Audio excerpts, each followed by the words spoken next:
Hello everyone, welcome to Mahavir Voice. I hope you all are doing well.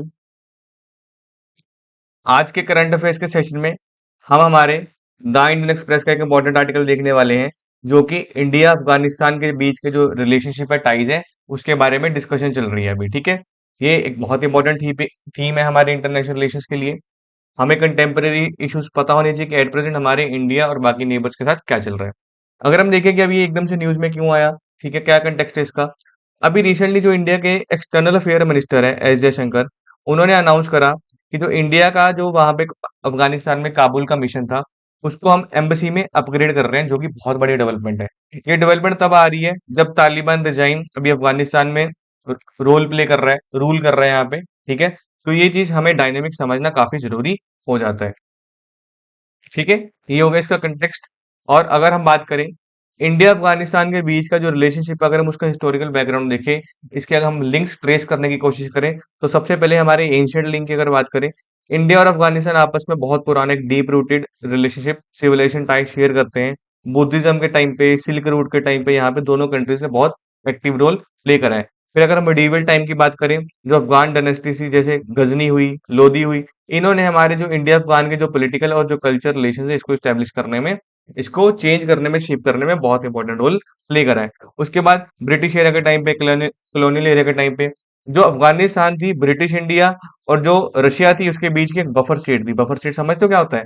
ये एक state है, ये दूसरी स्टेट है, इसके बीच की जो एरिया है उसको हम बफर स्टेट बोलते हैं, जो कि दोनों कंट्रीज को थोड़ा दूर रखती है। ठीक है, तो अफगानिस्तान उस टाइम पे बफर स्टेट का रोल प्ले करती थी ब्रिटिश इंडिया और रशिया के बीच में, जब उस टाइम पे ग्रेट गेम चलती थी। ग्रेट गेम मतलब यूरोप की अफगानिस्तान से लिंक्ड ये सारी चीजें हैं, एक्टिविटी की कौन सा प्लेयर यहाँ पे ज्यादा पावरफुल है। उसके बाद अगर हम स्टार्टिंग की डिप्लोमेसी की बात करें, तो जो अफगानिस्तान था, it was a first among country जिसने इंडिपेंडेंट इंडिया को रिकॉग्नाइज करा था 1947 में, जिससे जो हमारे बायलैटरल टाइज थे बहुत ज्यादा स्ट्रॉन्ग स्टार्ट हो गए। उसके बाद 2001 के बाद अगर हम डेवलपमेंट रोल की बात करें, तो इंडिया ने ऑलमोस्ट $3 बिलियन के ऊपर अफगानिस्तान को दोबारा रीबिल्ड करने में, उसका इंफ्रास्ट्रक्चर, उसकी हेल्थ, उसका एजुकेशन और सारी चीजों को कंट्रोल करने में बहुत एक्टिव रोल प्ले करा था।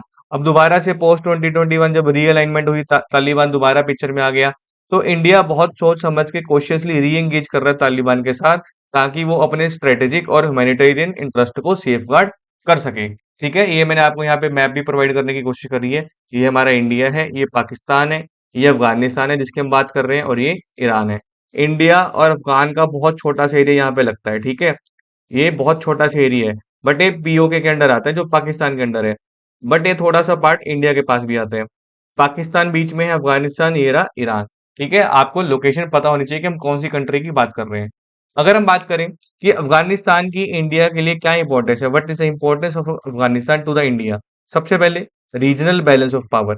अफगानिस्तान इंडिया का जो विजन है, इंडिया को रीजनल लीडर और ग्रेट पावर बनना है, अफगानिस्तान उसका एक बहुत बड़ा इंपॉर्टेंट की प्लेयर है। ठीक है, और चाइना के साथ चलते कंपटीशन को देखते हुए, जो कि रिसोर्सेज को लेके चल रहे हैं, और पाकिस्तान का जो इन्फ्लुएंस इस पे हमारे अफगानिस्तान पे देखने को मिलता है, इंडिया का विजन इसको काउंटर करने का है और अफगानिस्तान इसमें इंपॉर्टेंट रोल प्ले करेगा। उसके बाद स्ट्रेटेजिक लोकेशन।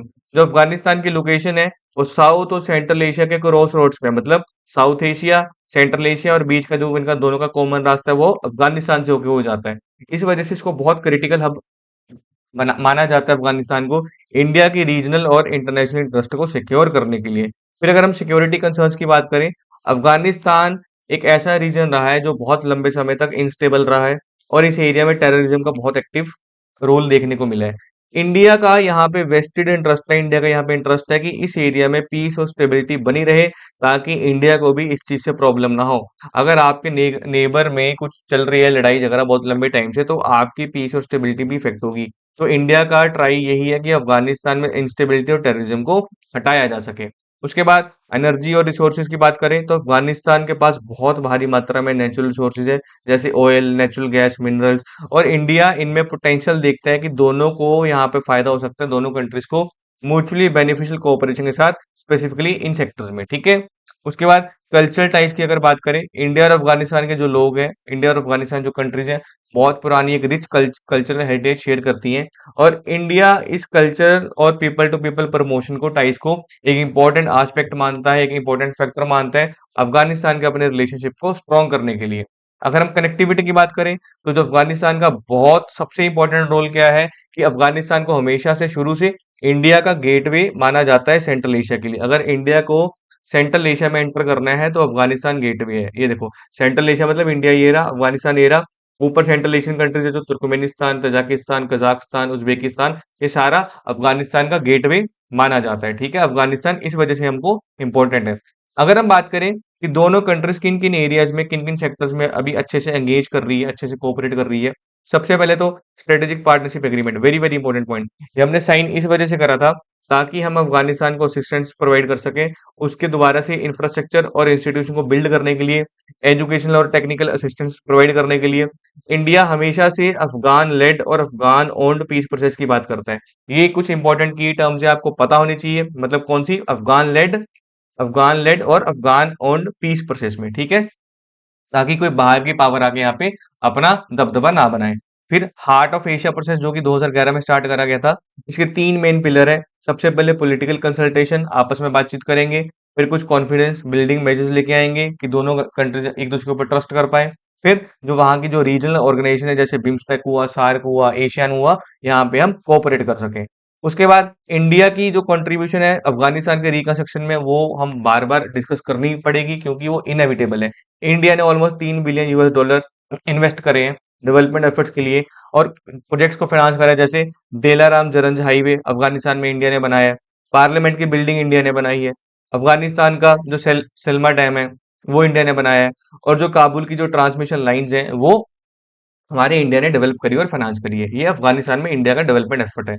उसके बाद अगर हम दोनों देश के बीच में डिफेंस कोऑपरेशन की बात करें तो इंडिया ने अभी recently 3 MI-25 attack helicopters Afghanistan को डिलीवर कर रहे हैं 2015 और 16 में। और ऑलमोस्ट एट प्रेजेंट किसी भी एक साल में 700 अफगान सोल्जर इंडिया के नेशनल डिफेंस एकेडमी और इंडियन मिलिट्री एकेडमी में यहाँ पे ट्रेनिंग के लिए आते हैं।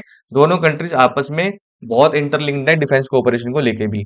अगर हम फिर पोर्ट कनेक्टिविटी की बात करें तो जो चाबाहार पोर्ट है वो साउथ ईस्ट ईरान में लोकेटेड है। ठीक है, माइंड इट, ईरान में लोकेटेड है। ये इंडिया का गेटवे सर्व करता है लैंड लॉक्ड अफगानिस्तान को एक्सेस करने के लिए और सेंट्रल एशिया को एक्सेस करने के लिए, बिना पाकिस्तान में एंटर करे हुए। तो हमको यहाँ पे समझ आता है कि जो अफगानिस्तान है वो कितना इंपॉर्टेंट रोल प्ले करता है। अगर आपको यहाँ पे मैं पिक्चर से दिखाऊं, एक फिगर से, ये हमारा इंडिया है, ये पाकिस्तान है, ये अफगानिस्तान है, ये ईरान है, ये तजाक, चाइना, और ये हमारा तुर्कमेनिस्तान। अगर इंडिया को इन एरियाज को एक्सेस करना है तो अफगानिस्तान से होके जाना पड़ेगा। इस वजह से अफगानिस्तान को हम गेटवे बोलते हैं सेंट्रल एशिया का। और जितने भी रिसोर्सेज है इंडिया और अफगानिस्तान में डील हो रहे हैं तो यहाँ पे ये एक्टिव रोल प्ले करता है।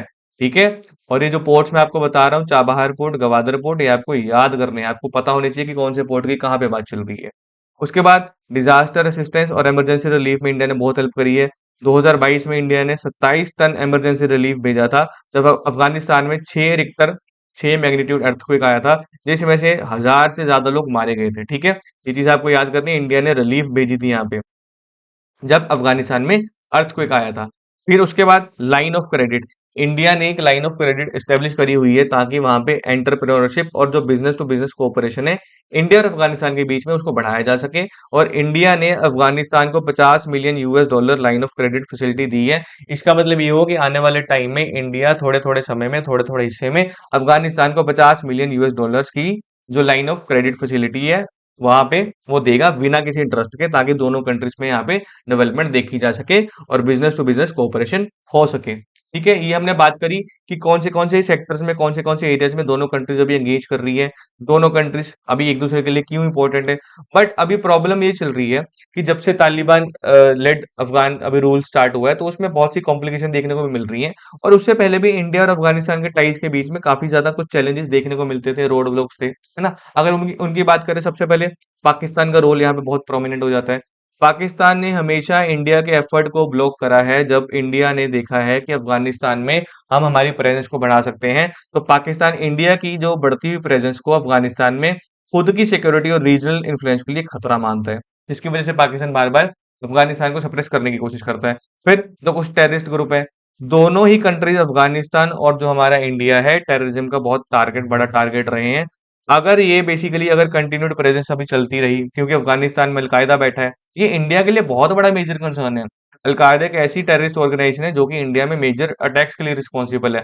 और वो आज अफगानिस्तान में बैठा है, तो इंडिया को इसकी वजह से बहुत कंसर्न रहता है। फिर इकोनॉमिक और इंफ्रास्ट्रक्चर चैलेंज अगर हम बात करें, अफगानिस्तान है ये वर्ल्ड की one of the least development countries में मानी जाती है, और इंडिया के जो रेपिटेटिव एफर्ट्स हैं इंफ्रास्ट्रक्चर में इन्वेस्ट करने के लिए इस कंट्री में, ये वहाँ के कुछ सिक्योरिटी इश्यूज और कुछ करप्शन की वजह से बार बार हैम्पर होते हैं। इंडिया जितना मर्जी ट्राई करे, बट इन ऐसे छोटे छोटे इश्यूज की वजह से जो इंफ्रास्ट्रक्चर चैलेंज देखने को मिलते हैं। फिर चाइना फैक्टर भी यहाँ पे आता है, पाकिस्तान के बिना चाइना नहीं है, चाइना के बिना पाकिस्तान नहीं है, तो अगर आपने ये बात करनी है तो चाइना को आप नहीं छोड़ सकते। चाइना का जो इन्फ्लुएंस है अफगानिस्तान में बढ़ता जा रहा है, उसकी एक्टिवनेस बढ़ती जा रही है पिछले कुछ सालों में, ठीक है? जिसकी वजह से इंडिया में कंसर्न है कि जो चाइना की ग्रोइंग इन्फ्लुएंस है और जो तालिबान के साथ एंगेजमेंट हो रही है रीजन में, वो इंडिया के इंटरेस्ट के खिलाफ हो सकती है। तो इंडिया को यहाँ पे बहुत कॉशियसली आगे बढ़ना पड़ेगा, तालिबान के साथ भी और चाइना के साथ भी। फिर सबसे बड़ी प्रॉब्लम अभी जो चल रही है, ड्रग ट्रैफिकिंग। जो अफगानिस्तान है वर्ल्ड का लार्जेस्ट प्रोड्यूसर माना जाता है ओपीएम का, ठीक है? इस चीज को भूलना नहीं है। वर्ल्ड का लार्जेस्ट प्रोड्यूसर कौन है? अफगानिस्तान। जब इतना बड़ा प्रोड्यूस कर रहा है तो वहां पे ड्रग ट्रैफिकिंग में भी होगी। यहाँ पे जो ड्रग का ट्रेड हो रहा है, इस वजह से कंट्री में जो हमारे पंजाब के एरिया, जो राजस्थान के एरिया, जो गुजरात के एरिया से, यहाँ पे ड्रग ट्रैफिकिंग की बात से दोनों साइड पे इंस्टेबिलिटी और वायलेंस देखने को मिलता है। अगर आपको मैं यहाँ पे एक डायग्राम से दिखाऊं, जो हमारा ईरान है, जो हमारा अफगानिस्तान है और जो हमारा पाकिस्तान है, ठीक है, इनको हम क्या बोलते हैं? गोल्डन क्रिसेंट बोलते हैं। गोल्डन क्रिसेंट मतलब ये तीन कंट्रीज ऐसी हैं जहां पे ड्रग्स और ओपियम खास करके बहुत भारी मात्रा में पाई जाती है। यहाँ पे ड्रग ट्रैफिकिंग होती है, ईरान, अफगानिस्तान और पाकिस्तान, और तीनों ही कंट्रीज इंडिया के साथ लिंक्ड है। तो इंडिया को यहाँ पे बहुत बड़ा एक रोड ब्लॉक देखने को मिलता है, ठीक है? यहाँ पे मैंने आपको इन्फॉर्मेशन भी प्रोवाइड करी है कि इंडिया ने कौन सी जगह पे अफगानिस्तान में इन्वेस्ट करा है। सलमा डैम इंडिया ने बनाया, जरंज दिलाराम हाईवे इंडिया ने बनाया, इंडियन एम्बेसी का कॉम्प्लेक्स वहां पे बना, पावर ट्रांसमिशन प्रोजेक्ट जो कि काबुल तक जाते हैं, एजुकेशन इंस्टीट्यूशन में इंडिया ने इन्वेस्ट करा है, रोड और ट्रांसपोर्ट में इंडिया ने रोड बनाई है इतनी लंबी लंबी, है ना? तो इंडिया ने शुरू से लेके अभी तक बहुत रेपिटेटिव एफर्ट्स करे हैं दोनों कंट्रीज के टाइज को ग्रो करने के लिए।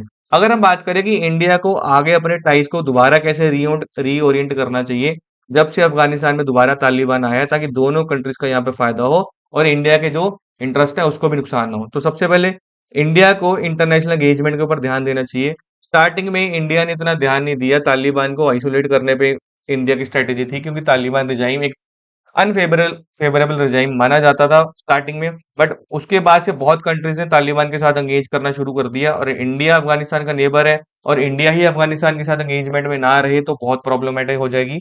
बाहर की कंट्रीज आके यहाँ पे अपना इन्फ्लुएंस बढ़ाएगी, जो कि इंडिया के लिए प्रॉब्लम है। तो इवेंचुअली इंडिया को तालिबान से तो बात करनी ही थी, बट इंटरनेशनल एंगेजमेंट के साथ यहाँ पे बात करनी चाहिए। उसके बाद नेशनल सिक्योरिटी, तालिबान की जो टाइज हैं, जो उसके रिश्ते हैं, वो लश्कर ए तैयबा और जैश ए मोहम्मद जैसे जो टेररिस्ट ऑर्गेनाइजेशन है उसके साथ भी माने जाते हैं। बट वेरी इंपॉर्टेंट पॉइंट, अगर इंडिया तालिबान के साथ एक अच्छा रिलेशनशिप रखता है, अच्छी एंगेजमेंट रखता है, तो हमारे पास यहाँ पे एक अपॉर्चुनिटी मिलती है कि इंडिया इन टेररिस्ट एक्टिविटीज को इंडिया में होने से रोक सकता है, क्योंकि तालिबान का यहाँ पे इनके साथ रिलेशनशिप है। अगर हमारा तालिबान के साथ अच्छा रिलेशनशिप होगा तो ये ऐसी जो ऑर्गेनाइजेशन है वो भी इंडिया से दूर रहेंगी। उसके बाद म्यूचुअली बेनिफिशियल काम होना चाहिए ताकि दोनों कंट्रीज का फायदा हो। तालिबान ने इंडिया को इनकरेज करा था कि प्लीज जाके काबुल में अपना एक मिशन ओपन करिए और हमारी कंट्री के साथ दोबारा से डायरेक्ट फ्लाइट्स को रिज्यूम करा जाए, और जो हमारे अफगानिस्तान के मिलिट्री ट्रेनीज है उनको दोबारा से इंडियन मिलिट्री एकेडमी और नेशनल डिफेंस एकेडमी में ट्रेनिंग के लिए बुलाया जाए। फिर इंडिया को यहाँ पे लॉन्ग टर्म अप्रोच की बात करनी चाहिए, जो पॉलिटिकल, इकोनॉमिक, मिलिट्री और डिप्लोमेटिक डायमेंशन से कवर्ड हो, ताकि हम एक अच्छी एक ग्रैंड स्ट्रेटेजी के साथ एक पूरा फ्रेमवर्क तैयार कर सकें कि आने वाले 10 साल में, 20 साल में अगर दोबारा भी रिजाइम चेंज हो जाता है तो इंडिया के इंटरेस्ट को कोई नुकसान नहीं पहुंचना चाहिए। फिर अगर हम इन्वेस्टमेंट की बात करें, इंडिया को धीरे धीरे अफगानिस्तान में अपनी इन्वेस्टमेंट बढ़ानी चाहिए, खास करके इंफ्रास्ट्रक्चर डेवलपमेंट, एग्रीकल्चर और एनर्जी के फील्ड में, क्योंकि एक ग्रोइंग सेक्टर है। अगर हम अफगान की इकोनॉमी को अच्छा पैसा देंगे और जॉब्स क्रिएट करने में हेल्प करेंगे, तो वहां का जो यूथ है वो ऐसी एक्टिविटीज में, टेररिस्ट एक्टिविटीज में पार्टिसिपेट नहीं करेगा, एक पीसफुल लाइफ जी सकता है। अगर अफगानिस्तान में पीस और स्टेबिलिटी है तो ऑटोमेटिकली इंडिया में भी पीस और स्टेबिलिटी रहेगी। ठीक है, ये थी कि इंडिया की अप्रोच कैसी होनी चाहिए अफगानिस्तान के साथ दोबारा डील करने में। अगर हम बात करें इस पूरे टॉपिक का कंक्लूजन क्या निकाला हमने, निष्कर्ष क्या निकाला, जो इंडिया का रिलेशनशिप है अफगानिस्तान के साथ वो हमारे इतिहास में जुड़ा हुआ है और हमारे स्ट्रेटेजिक इंटरेस्ट के साथ जुड़ा हुआ है। चैलेंजेस होने के बावजूद इंडिया शुरू से लेकर अभी तक कमिटेड रहा है बार बार कि इस एरिया में स्टेबिलिटी, डेवलपमेंट और रीजनल पीस लेके आना बहुत जरूरी है। जैसे जैसे अभी जियो लैंडस्केप बदल रहा है, दोबारा से तालिबान आया, धीरे धीरे कंट्रीज उनके साथ एंगेज कर रही है। इंडिया की जो कॉशियस अप्रोच है, मतलब ध्यानपूर्वक अप्रोच है, बट अभी भी प्रोएक्टिव है, एक्टिवली इंडिया रोल प्ले कर रहा है ताकि अपने इंटरेस्ट को सेफगार्ड करा जा सके और जो अफगान ओन्ड पीस प्रोसेस है उसको बढ़ावा मिल सके, कोई बाहर की पार्टी आके इस प्रोसेस को आके इंटरफेयर ना करे। ठीक है, हमने इस टॉपिक में पूरी बात करी कि इंडिया और अफगानिस्तान के रिलेशनशिप में कहाँ से शुरू हुआ, हिस्टोरिकल बैकग्राउंड क्या है, दोनों के बीच में क्या इंपॉर्टेंस है, अफगानिस्तान इंडिया के लिए क्यों जरूरी है, कौन से एरियाज में दोनों कंट्रीज एंगेज कर रही है और दोनों कंट्रीज में रोड ब्लॉक्स कौन से, और लास्ट में हमने देखा इंडिया को कैसे आगे बढ़ना चाहिए। This was all about India Afghanistan ties. I hope you got my point. Thank you so much.